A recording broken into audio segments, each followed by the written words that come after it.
All right, all right, all right, all right. This is the morning bill with Baba Amin. Let's see here. We're gonna give folks time to get here. Let me give some people, let some people know that we on. Let me let some people know that we in here. You know what I'm saying? Peace, peace, peace. Peace to those who are joining. Peace to those who are joining. Happy Black History Month, or as I like to say, happy Control the Black Narrative Month. You know what I'm saying? Happy Control the Black Narrative Month. We are streaming right now. This is the morning build with Baba Amin Ojuwoke of the Uhuru Academy. Definitely go check out the Uhuru Academy at uhuruacademy.com. All right. We're going to get down to business in just a second, y'all. We're going to get down to business in just a second. Let me go and take care of some business right quick on Facebook. Kind of let some folks know that we're doing our thing, right? Right. You know, we got to let some people know that we're doing our thing. You know what I'm saying? And then we're going to get started here in just a second. All right. We're going to get started here in just a minute here. You know what I'm saying? I mean, go on and bug some people. I'll be all up in the inbox, y'all. I'll be all up in the inbox. You know what I'm saying? And we're having class right now, so we're gonna start in a minute. I don't have all morning because you know we putting in work. You know, and when you're putting in work, you don't have a whole lot of time to spend breaking it down, dropping jewels. You know what I'm saying? I'm busy dropping jewels with our babies. You know, and so it takes a little time. You know, it takes up time to do that. Let me see. Boom. Just sending out. Facebook is not cooperating, but that's okay. We're just doing our thing. All right. All right. Boom, boom, boom, boom, boom. Boom. Let me go here.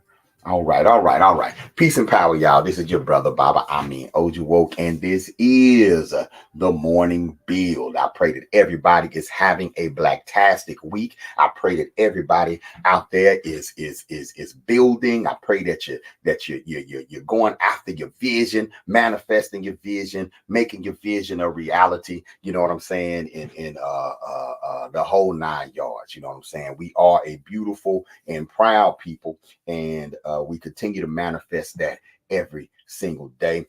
Take time out, support the Uhuru Academy. You can go to uhuruacademy.com. We are now enrolling. Our K through 12 online private school is enrolling right now.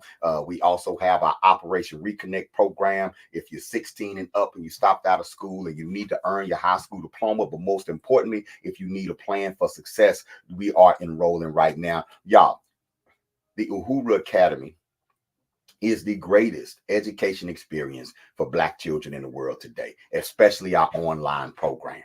You know what I'm saying? And so definitely want to point that out. Definitely want to point out that something positive is happening. That something powerful is on the ground. And that's the Uhuru Academy, right? And we've been here since 2010, serving children, having class since 2010, and we still here. Right, and we still here, we're still going strong, and y'all know this one of my favorite months. This is Black History Month, right? But this morning's build is called Happy Control the Black Narrative Month, and the reason why I called it Happy Control the Black Narrative Month is because this month for me and you may be Black History Month. This month for me and you is about celebrating our heritage, celebrating who we are, celebrating where we come from. That's what this month is about for me and you. But for the powers that be, this month is an opportunity to control the Black narrative. For the government, this month is an opportunity to control the Black narrative. For the media, this month is an opportunity to control the Black narrative.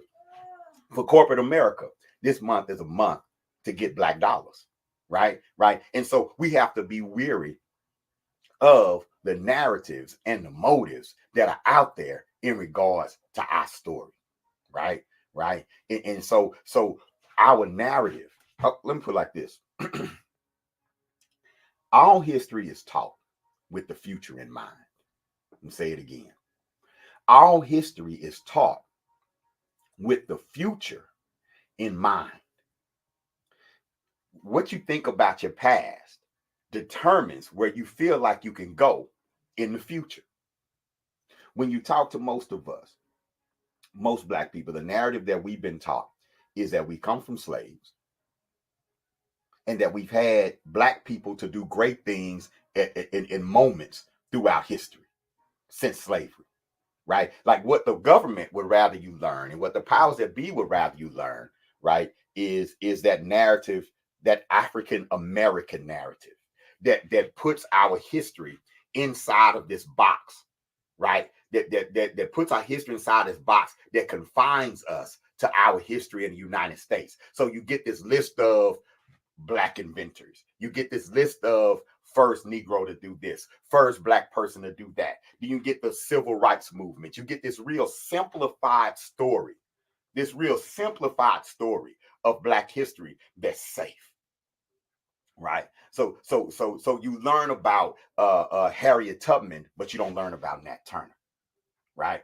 And Harriet Tubman is a hero. And she's not just a hero because of her bravery and her courage, which she is. You know what I'm saying? You're talking about a Black woman who escaped from slavery, right? Right. And then went back to help others escape and then work with the Union Army, you know what I'm saying, during the Civil War to help free her people, even more of her people, right?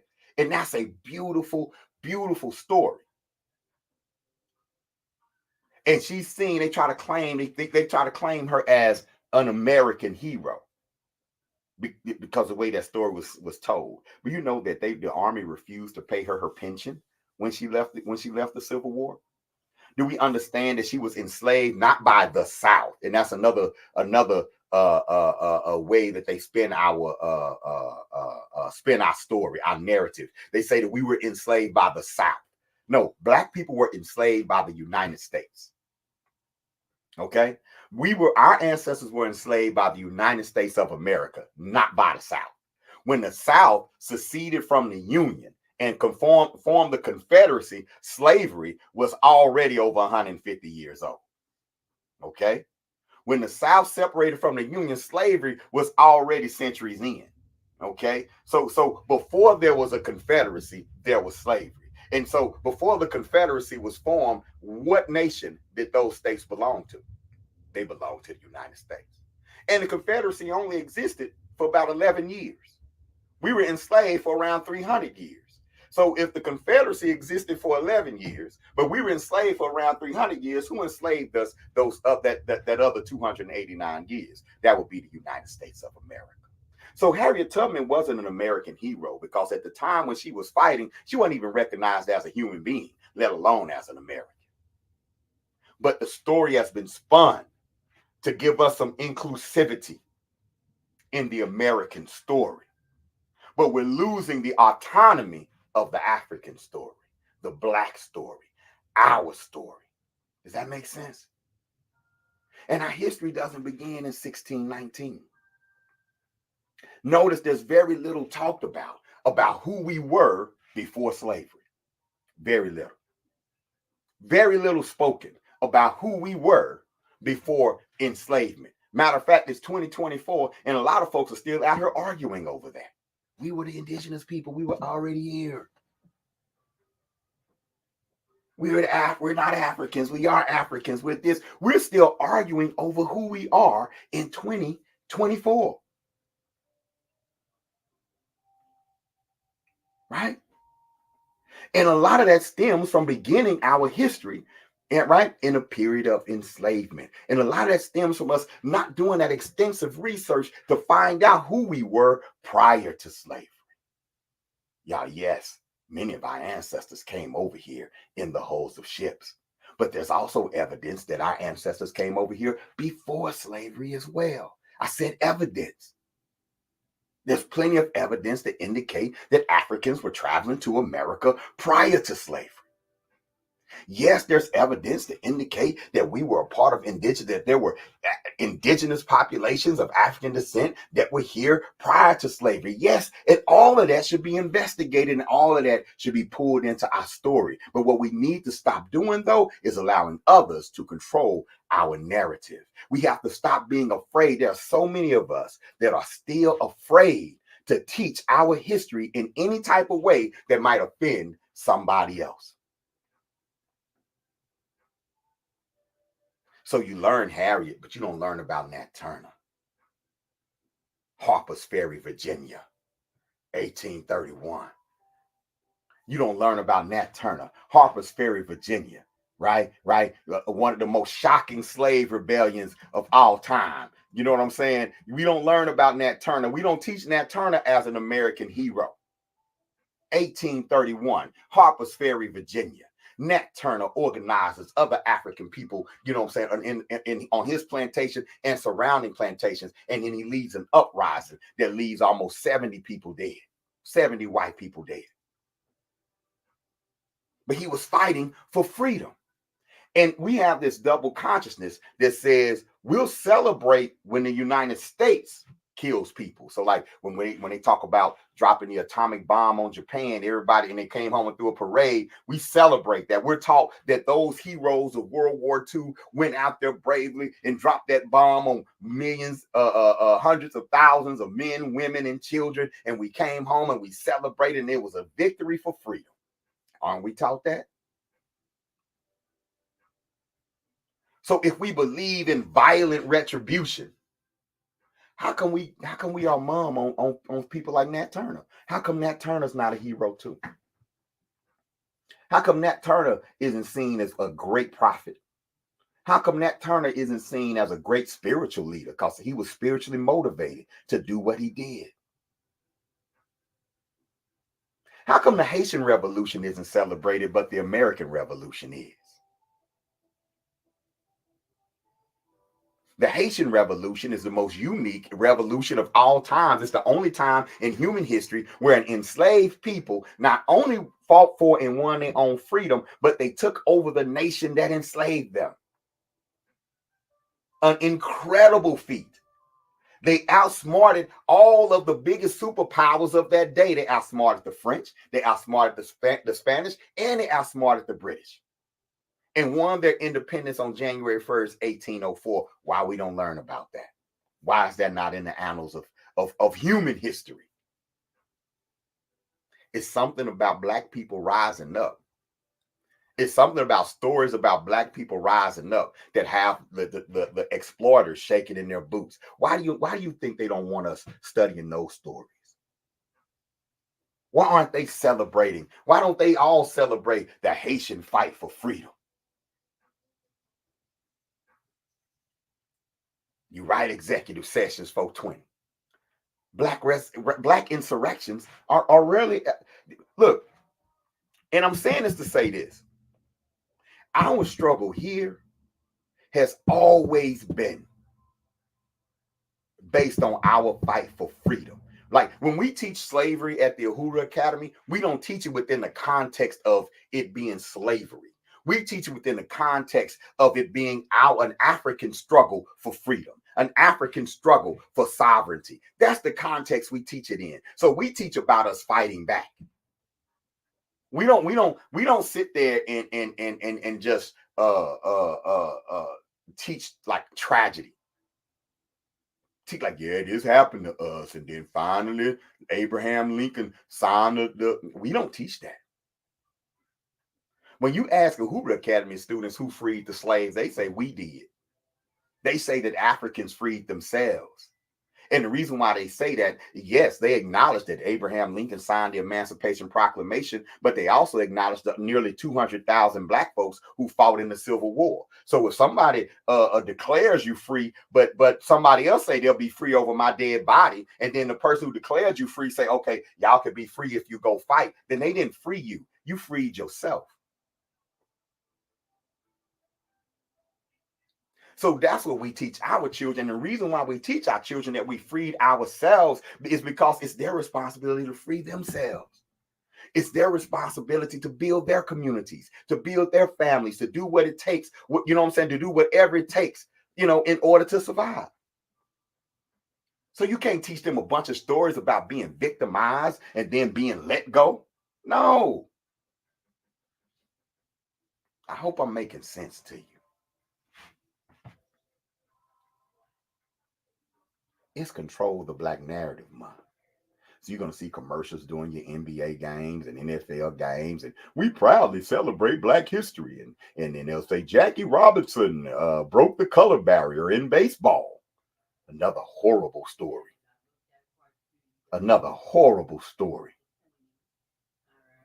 Jackie Robinson broke the color barrier. Now, I don't mean any disrespect to Jackie Robinson. It took a lot of bravery to do what he did. You know what I'm saying? He believed in it, and he did it. You know what I'm saying? Um, but at the same time, the way that story is told, y'all, look, Jackie Robinson was a great baseball player, but he wasn't the greatest baseball player. He definitely wasn't the greatest Black baseball player, and he acknowledged that at the time. When they integrated baseball, they wasn't integrating baseball because white people were all of a sudden, these rich white owners were all of a sudden having new attitudes about Black players. No, this was all about capitalism and all about money. What people don't understand, you have, well, many of you do, but you had the multi-million-dollar Negro Leagues existing at the same time as Major League Baseball. And the Negro League brand of baseball was better than the so-called Major League Baseball. And fans were starting to notice. Okay? Allowing Jackie Robinson to come into the Major League Baseball was really an economic attack on the Negro Leagues. Because before you get these white fans with your brand of baseball, Negro Leagues, we're gonna come grab the Black fans by letting the Black man play baseball with white people. The Negro Leagues were struggling at the time and dealing with systemic racism. But at the same time, the Negro Leagues were providing an economy for Black people. They were playing in Black parks. They were going to Black towns, barnstorming, doing that thing, circulating that Black dollar. Then they got lost in the story. They tell you they integrated baseball by letting a player play, but they didn't integrate the teams. Why didn't bring the whole Kansas City Monarchs into the league? Why didn't the leagues merge? They took one player, while behind the scenes working to destroy the league, and we celebrated because they accepted one player. And then we accepted this notion that change takes time. And so when they matriculate 2 more players, 3 more players, we celebrate. Look at that. We got 4 more Negroes in the league. But you're not looking at what we lost. And you can't value what you have if you don't value you. And collectively, we've been taught to not value what we create. We've been taught to only value what they accept. We've been taught that it only has value if the larger society accepts it. That's a part of the assimilation, integration agenda that teaches us to devalue and drop everything that we create, compromise who we are so we can be accepted. And we lose so much money that way. We lose so much opportunity that way. To integrate a Major League Baseball, you lose the Negro League Baseball, a whole league that provided jobs, and you celebrate. We don't learn about Marcus Mosiah Garvey and the UNIA. You're talking about an organization that had millions of members. You're talking about an organization that had businesses throughout the country working together, circulating a dollar, selling stock, building, buying ships, doing international business on behalf of Black people. You're talking about one of the first, right, major Pan-African movements on the planet. And it's like it's erased from history. Why? Because white America didn't benefit. Because the United States of America didn't benefit. Matter of fact, the United States of America, using a young J. Edgar Hoover, would infiltrate the UNIA with the purpose of destroying it. But we don't learn about it. And a lot of Black people are still scared to talk about it. Because if it's not accepted by the mainstream society, you don't talk about it. But tell me something in European history that we don't talk about. You get to talk about Hiroshima. You get to talk about Jews being burned in ovens.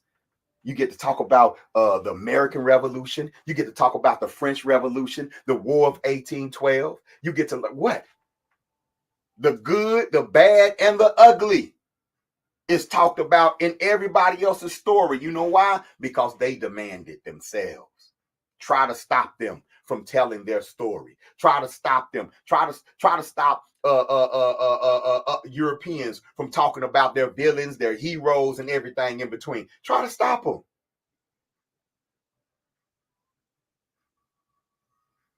But look at us. Not only are many of us afraid to talk about our story, a lot of us are afraid to learn it.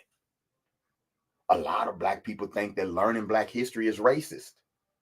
I'm serious. I've been doing this for a long time. A lot of Black people believe that learning Black history is racist. Learning anything outside of what's already accepted is racist. Like, hey, man, you want to learn our story? No, man, I ain't racist, man. I ain't racist.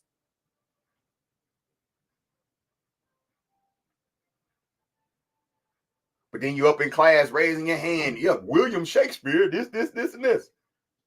Yeah, Winston Churchill did the great man. But we don't want to learn our own story. Control the Black Narrative Month.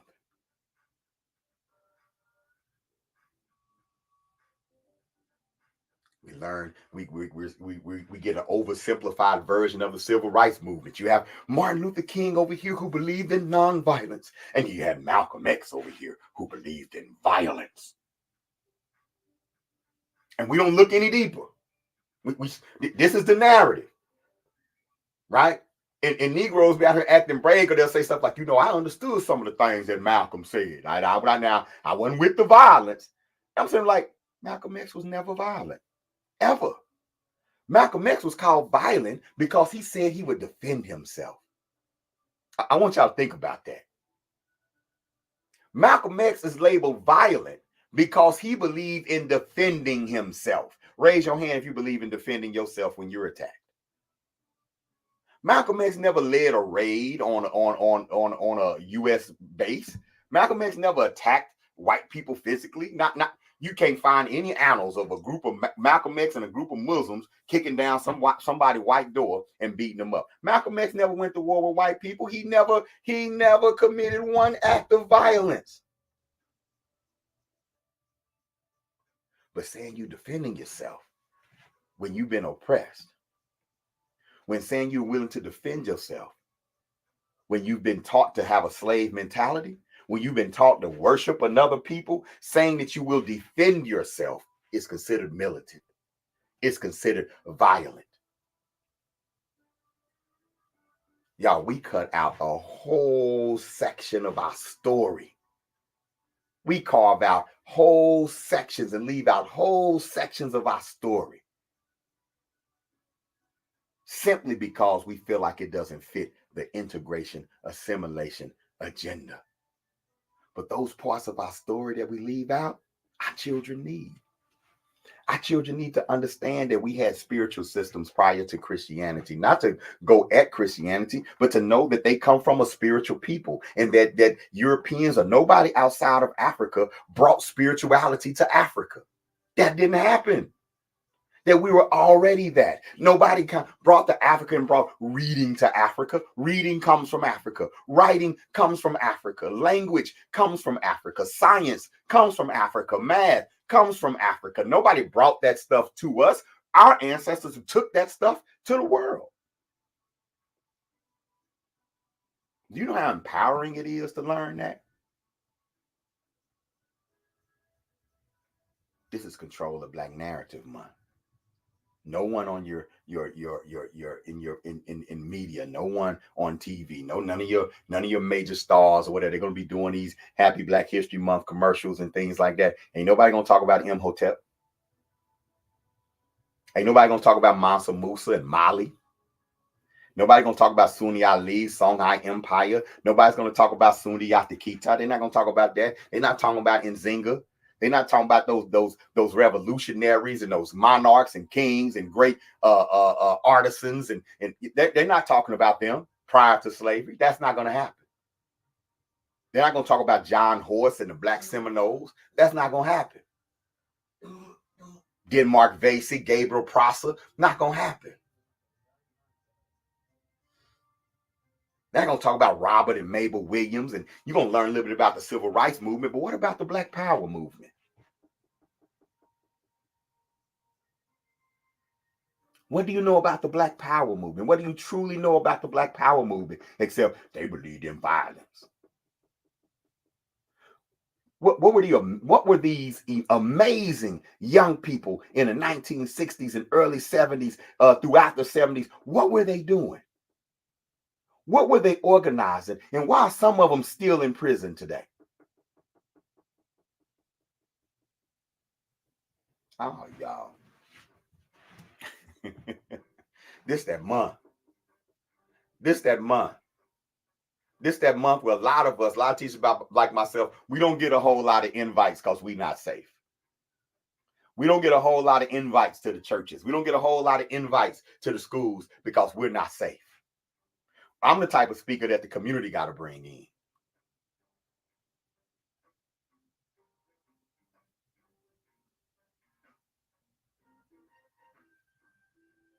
Right? Control the Black Narrative Month. Watch them attempt to control the Black narrative. This is an opportunity. It's an opportunity, yes, for us to teach more, but it's also an opportunity for capitalism to exploit more. Most schools are going to have Black history programs. They're going to go through the motions of celebrating Black history, that sort of thing. Y'all, you can't just pick up a story. Black History Month should be an extension of what Black people are already doing in the community. I'm going to say it again. Our history should be celebrated every day in our communities. And then when Black History Month comes along, all the programs and all that should just be an extension of what we're already doing. It should be an extension of celebrations that we're already having. Does that make sense? But if we're not celebrating our story in January, in December, November, October, going backwards, September, August, July, June, May, April, March, if we're not celebrating throughout, then when you get to February, it looks weak. If we N words and B words March through January, come February, it looks weak. If we're saying I don't believe in race, I'm just an American, from March until January, when you get to February, it looks weak.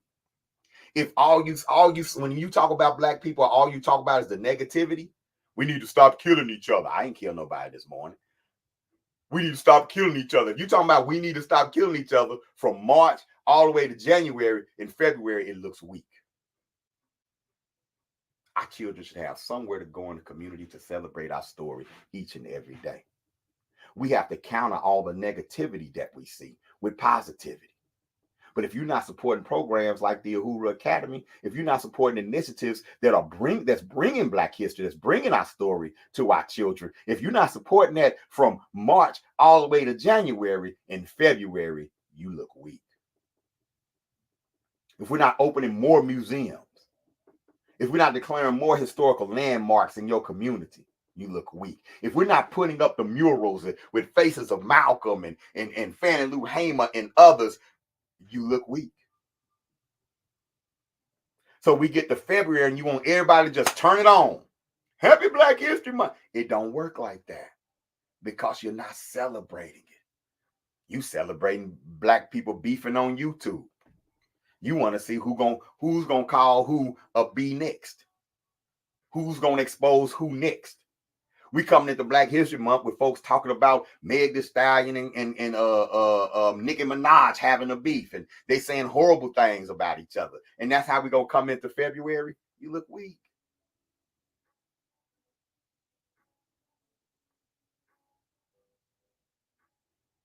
Control the Black Narrative Month.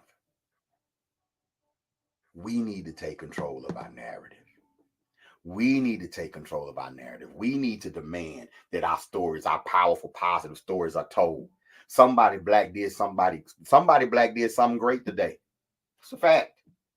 You have black children out here fighting against the odds every day, getting their education, trying to build a future for themselves. Against the odds, they should be celebrated. But it's on us to do that. That's our responsibility. If you don't control your story, somebody else will. You're right, Executive Sessions. Black Panther Party, those are young people. UAP Newton, Bobby Seale, young people. Black Liberation Army, young people. Chairman Fred Hampton in Chicago, young teenager when he got started. Black youth have done some amazing things. Yet in 2024, we want to characterize our youth as violent. The dominant conversation about black youth is stopping black youth violence. We have whole rallies about stopping black youth violence, but we don't have whole rallies celebrating black youth excellence, celebrating black youth resilience. We call them at risk instead of at promise, instead of the future. We take this section of youth that are making bad decisions, that are doing self-destructive things, and we make them representative of the whole culture. We do that. That's what we do. But that's not who our children are. But when they all get treated that way, do you know how frustrating that is to be a young person that's trying to do it the right way, yet everyone looks at you and treats you as if you're a gangster? You know how frustrating that is? And I'm cool. Y'all want to tell you we're gonna rally against the violence and have the stop the violence rally. But on the one end, yeah. Now let me just be real. I'm not with the stop the violence rallies. Let me just be real. I'm not with the stop the violence rallies. The main reason is because they don't usually stop the violence. It's usually a photo op. It's usually an opportunity to talk, to spread a message. But most of the time, the youth that are involved in violence are not at the rally. I've been a part of stop the violence initiatives, grassroots stop the violence initiatives, where we actually go talk to the youth that are engaged in violence, where you actually go talk to the young people who are at war with each other. That's a different kind of stop the violence. But if you don't have that kind of relationship with the young people who are involved, your rally is just that. It's just a rally, but it's also propaganda for those who would exploit our community. It's propaganda for those who promote white supremacy. It's propaganda to say, see, all they youth do is kill each other. Look at them. All they do is kill each other. At the same time as somebody in your neighborhood that has an academic scholarship in that same neighborhood. In that same neighborhood, you got young people who are into STEM. I guarantee you that. In that same neighborhood, you got black children who want an education, black children who want to start a legitimate business. We're not investing in them.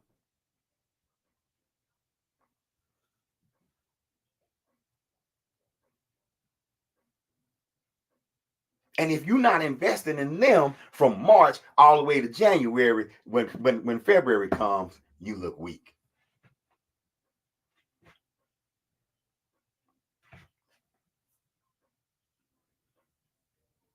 We need to invest in our youth. Black youth are cash cows to this nation. Always has been. From our enslavement on up to today. Ask the University of Alabama how much money Black youth makes the University of Alabama. Just check out the Final Four this year, and you'll watch Black youth generating billions of dollars for predominantly white colleges and institutions. Stop me when I'm wrong. And what is the return that you get in your community? A lot of times, the only thing you get in return is that same athlete with bad knees, maybe a degree. A lot of times not. And that's what you get back. But that's only because we don't demand more. And we don't demand more because we don't understand our value. And we don't understand our value because we don't understand our story.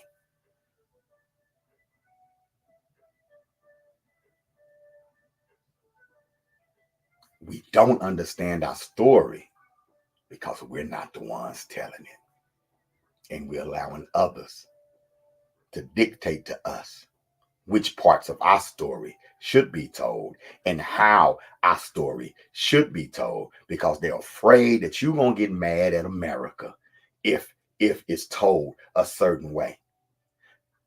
Moreover, they're afraid that you're going to get mad at capitalism and start moving your dollars a certain way if your story is told a certain way. They want you to believe that Black progress is being able to buy Gucci. Black progress is being able to go and live on the other side of town and taking your property taxes with you. Black progress is being able to go eat in their restaurants. Black progress is being able to go spend your money in traditionally white spaces. You give away your money in the name of progress. You shop in the name of progress because the only thing that was truly integrated in this country was the Black dollar. That's it, not you. Your dollar. And as you integrated your dollar out of your community, what happened to your community? And you deserve a community. You don't deserve to disappear. No one else is disappearing. No one else is saying that. No one else is disappearing. When they said, I don't see color and all, okay, cool, but you see culture. You see culture. And no one else's culture is disappearing. Our culture is disappearing. Our culture is being monetized, co-op, snatched from us. Our culture is disappearing because we're not protecting it. We would rather be included.